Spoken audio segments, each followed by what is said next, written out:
Hi, எங்கள் வீட்டோட காலை நேரம் பார்க்கலாமா? இன்றைக்கி டைம் வந்து 6 ஆயிடுச்சு. ரொம்ப டைம் ஆகிடுச்சு. ஆனால் நேற்றையும் இந்த மாதிரி டைம் ஆகிடுச்சின்னு பாத்திரம் கழுவாமல் அப்புறம் கழுவிக்கலான்னு போட்டால் ஒரு சிங்க்கு ஃபுல்லும் பாத்திரம். அதை பார்த்து பயந்து பயந்து அப்புறம் மதியம் ஆகிடுச்சு. சரி, இன்றைக்கி ஃபஸ்ட்டு வந்து பாத்திரம் கழுவிட்டு அதுக்கப்புறம் எந்த வேலையாக இருந்தாலும் செய்யலான்னு பாத்திரம்லாம் கழுவி முடிச்சுட்டு அதுக்கப்புறம் மதியத்துக்கு வந்து இன்றைக்கி ரசமும் கோஸ் பொரியல், அப்புறம் நேற்றுக்கு காலிஃப்ளவர் வந்து கொஞ்சம் யூஸ் பண்ணிட்டு கொஞ்சம் தான் இருந்தது.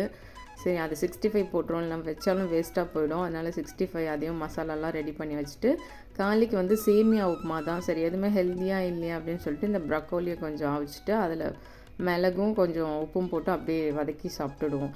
ஏன்னா இன்றைக்கி ஜூஸ் எல்லாம் கோல்டு மாதிரி எல்லாருக்குமே இருக்க மாதிரி இருக்குது. அதனால் நெல்லிக்காய்லாம் வேணான்னு சொல்லிட்டு மாதுளப்பழம் ஜூஸ், காய் கட் பண்ணுற வேலை இல்லைனாலும் இன்றைக்கி மாதுளப்பழம் அதுக்கேற்ற மாதிரி உரிக்கிற மாதிரி ஆயிடுச்சு. சரி, கடகடன்னு டைம் ஆல்மோஸ்ட் ஒரு 9 கிட்ட ஆயிடுச்சு. சரி, பரவாயில்ல, அவசரமாக கட்டினா ஏதாவது கொட்டிக்கும் அப்படின்னு சொல்லிட்டு பொறுமையாக தான் கட்டினேன். எனக்காக ஒரு நாள் இப்படி டைம் ஆகும் வீக்லி. சரி, அதனால் இன்றைக்கி அவசரம் வேண்டாம் அப்படின்னு சொல்லிட்டு எல்லாத்தையும் கிளறி கட்டியாச்சு. ஃப்ரூட்ஸுக்கு இன்றைக்கி ஆப்பிளும் பொமோக்ரானட் தான். ஏன்னா நேற்றுக்கே வந்து எதுவும் ஃப்ரூட்ஸ் எல்லாம் கொடுக்கல, ராகி இடியாப்பம் தான் கொடுத்தேன்.